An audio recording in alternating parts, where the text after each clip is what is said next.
Lancaster County woman searching for more information about her grandfather who fought in World War II found that and a whole lot more. Yeah, a few pictures led her down an unexpected path toward an unexpectedly good outcome. Sonica Bargo reports.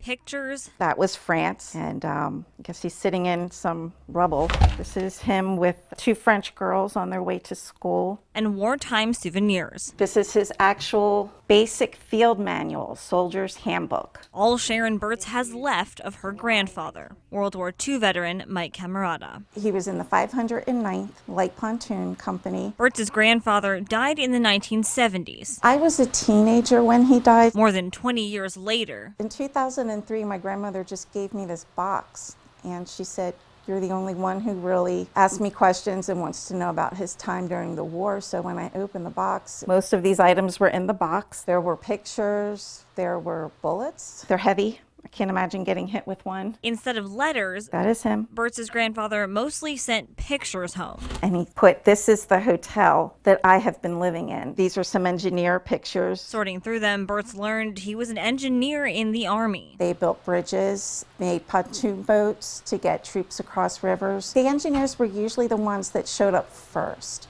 So they came into gunfire, sniper fire. But Burtz wanted to know more. Just try to find information on the company, which was really hard to do. Struggling to find what she was looking for, Burtz took to Facebook, creating a page and posting her grandfather's photos. Because I thought there might be other people out there who wanted to know more about that group. Those other people found her. I was coming up with various Google searches and came across this Facebook page of Mike Camarada, 509th Engineer Light Pontoon Company. I'll say, I'll be a son of a gun.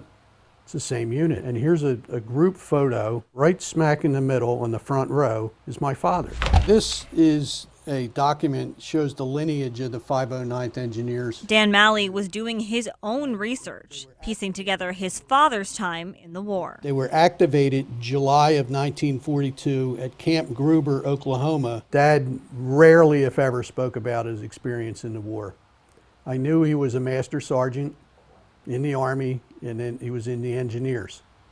Other than that, I knew very little. He saw that picture and reached out to Burtz. And I went through every picture I have with a magnifying glass. Turns out that wasn't the only photo of Malley's dad. I recognized him right here. And then on the back, it says, "Here I am, having a glass of beer with a few friends." Here was two guys from Philly, 8,000 miles away, having a beer together. And when I saw the picture, I realized he was in so many of these pictures. So Burtz and Malley joined forces. Gives us dates of service. Sharing the stories they knew so far. Yeah, that's the different campaigns, right? Normandy. And forging a new friendship, decades in the making. And here we are, 80 years later, witnessing this friendship. We were going to continue the friendship that the men had from 80 years ago. The most important thing her grandfather, his father, left behind is the sacrifice these young men made for us all. Each one of these guys in this photo put their life on the line